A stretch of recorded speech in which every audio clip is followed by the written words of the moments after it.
So thanks for bearing with me on the start of that. That's a great one. And I think music for me just helps kind of get me more centered into what I'm about to do. And it helps set the mood to me for things like the daily dose of the good news. And so today we're on day 24, and the why I think it's important to read your Bible for today is going to be that I think it helps you grow in so many different ways.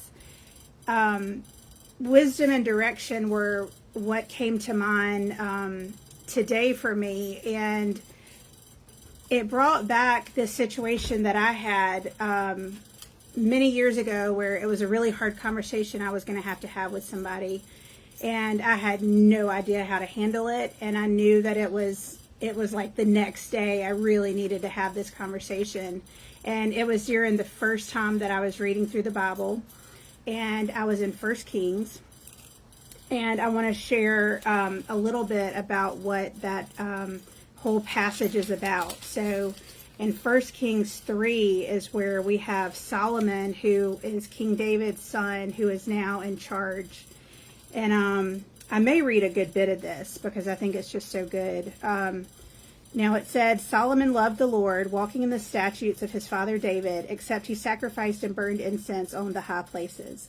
The king went to Gibeon to sacrifice there, for that was the great high place. And Solomon offered 1,000 burnt offerings on that altar. In Gibeon the Lord appeared to Solomon in a dream at night, and God said, Ask what you wish me to give you.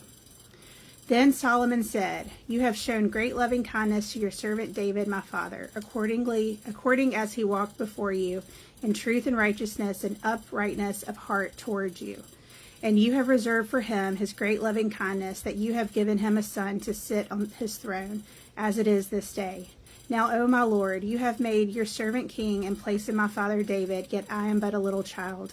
I do not know how to go out or come in. Your servant is in the midst of your people, which you have chosen, a great people who are too many to be numbered or counted.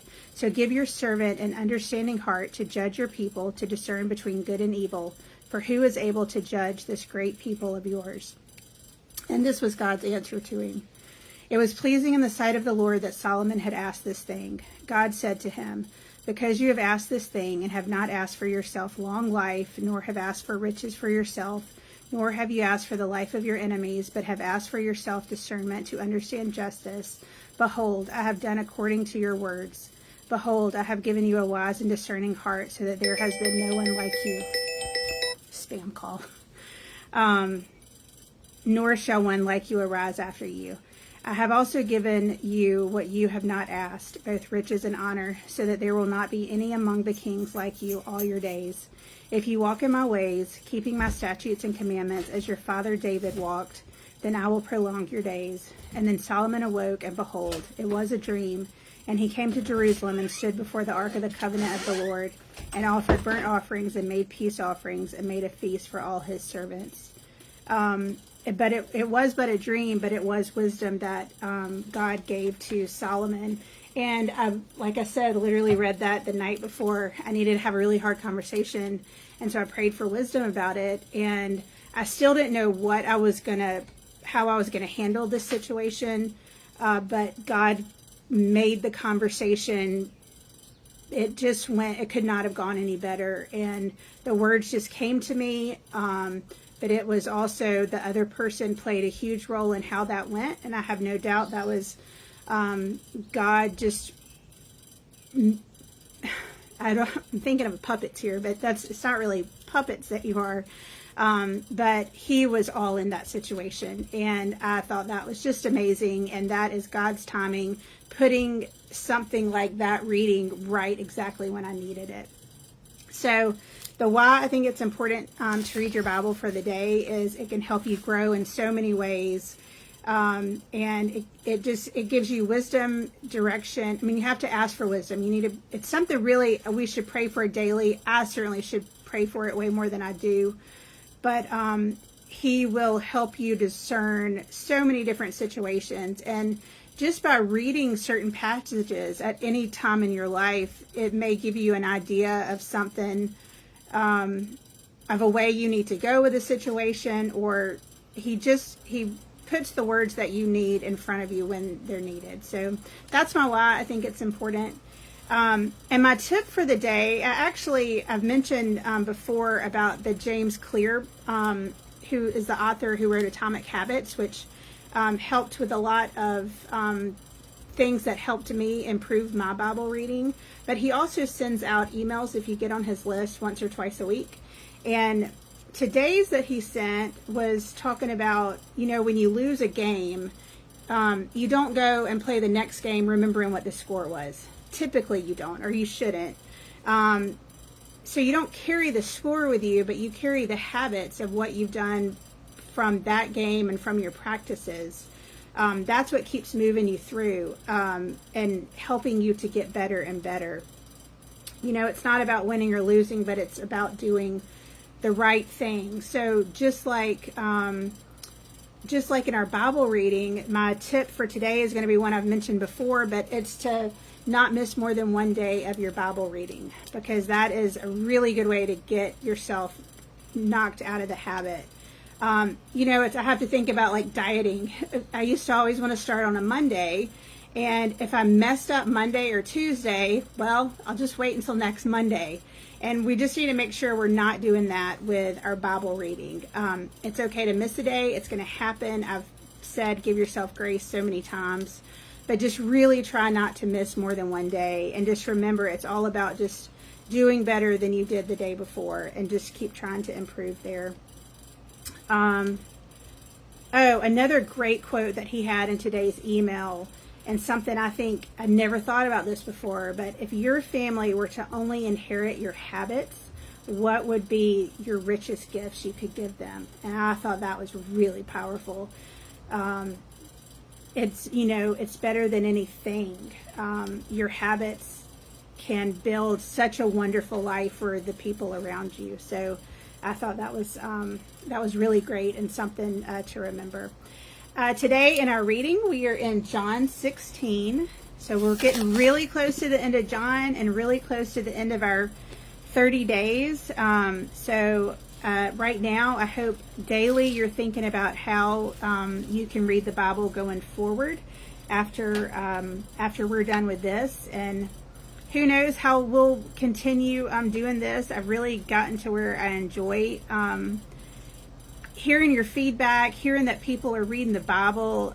It's wonderful. So we'll see where this takes us. But we are in John 16. And I think we'll read the whole chapter. Sorry, the light's getting low and I'm middle-aged. So, these things I have spoken to you so that you may be kept from stumbling. They will make you outcast from the synagogue, but an hour is coming for everyone who kills you to think that he is offering service to God. These things they will do because they have not known the Father or me. But these things I have spoken to you, so that when their hour comes, you may remember that I told you of them. These things I did not say to you at the beginning because I was with you. The Holy Spirit promised. But now I am going to him who sent me, and none of you asked me, where are you going? But because I have said these things to you, sorrow has filled your heart. But I tell you the truth, it is to your advantage that I go away. For if I do not go away, the Helper will not come to you. But if I go, I will send him to you. And he, when he comes, will convict the world concerning sin and righteousness and judgment.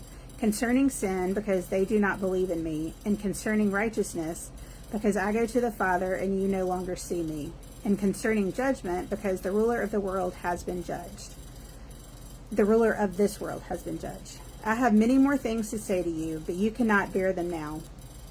But when he, the Spirit of truth, comes, he will guide you into all the truth, for he will not speak on his own initiative, but whatever he hears, he will speak, and he will disclose to you what is to come. He will glorify me, for he will take of mine and will disclose it to you. All things that the Father has are mine. Therefore I said that he takes of mine and will disclose it to you. Jesus' death and resurrection foretold. A little while, and you will no longer see me, and again a little while, and you will see me. Some of his disciples then said to one another, what is this thing he is telling us?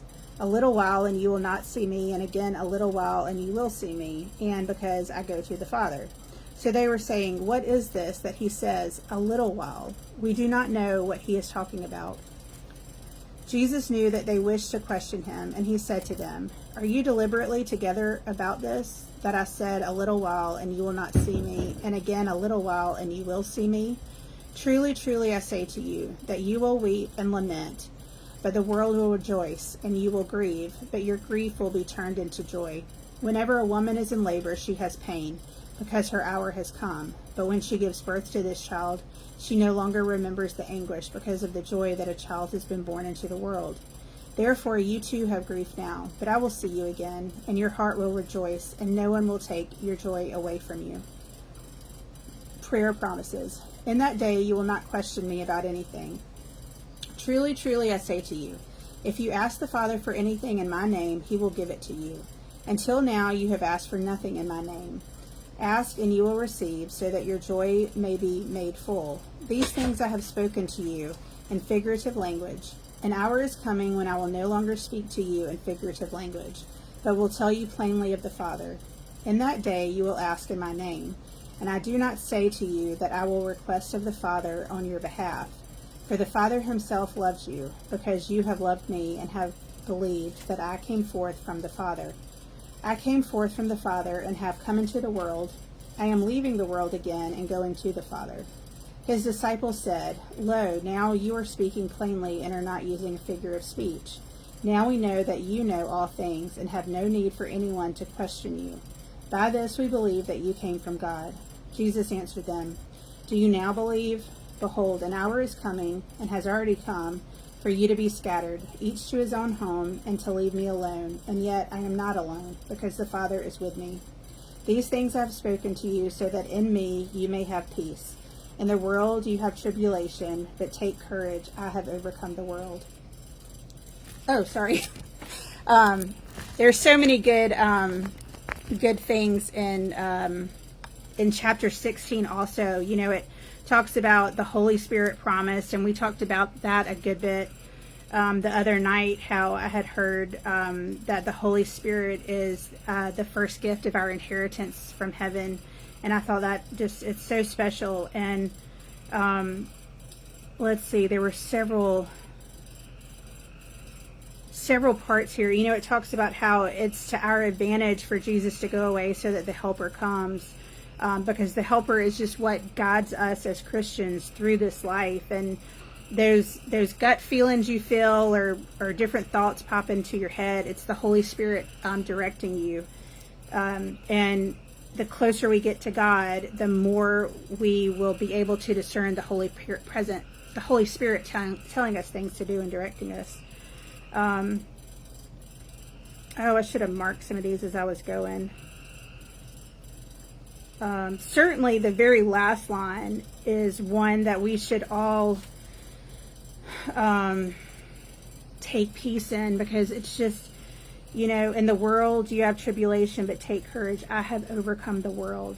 There is nothing in this life that God hasn't already overcome, and with him on our side, while we still will go through really hard things, we've got him right there with us, nothing to be afraid of, because we know he is going through those things with us. And another, I think it was something that came up on Facebook, a meme or whatever, but I thought it was a great illustration, that it was sandpaper, and it talked about how rubbing sandpaper on your skin feels really rough and harsh.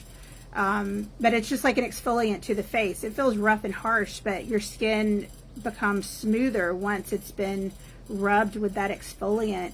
And it's the same with any trials that God puts us through. It's going to feel rough and hard going through them, but he's just polishing you, you know, as like The Forge and the Fire. If you've never seen The Forge, amazing movie. You could watch it yearly, I think, and get something new out of it. But it's God just sharpening you to use you in different ways. And so we really should think of it as a privilege when those hard times happen, because God deems us worthy of being refined. And a lot of times you'll see non-Christians seeming to have easier lives than you do. And a lot of times I think that is true. But you have to remember, the devil doesn't need to test them. The devil already has them. And God is not wanting to refine them because they're of the devil's. They're not of God's. And so while their earthly life may appear easier, the afterlife is not going to be easier by any stretch. It's going to be miserable. So it's our job as Christians to get the word out and share the gospel so that we can make heaven crowded. That's our goal. So thanks everyone for joining tonight, day 24. And I will close this in prayer. Dear God, thank you for everyone who this video will touch. I pray blessings over them and their families, and I pray that you just bring them closer to you, and help us all to get into your word daily, and help us to see what you're trying to reveal to us. And it'll be different for everyone we know. And we thank you for a book that we can never finish reading because it's always different every time we go through it. It's just amazing. And we thank you that you're our God. We thank you that we have such a merciful and gracious God, and one who wants to polish and refine us and make us in his image. And I pray that you help all of us that this video touches, help us to glorify you so that we can bring more souls to you in heaven. And we thank you so much for all you've done for us and all you continue to do for us. In your son's precious name we pray. Amen. All right. Thanks for joining everyone, and we will see you tomorrow.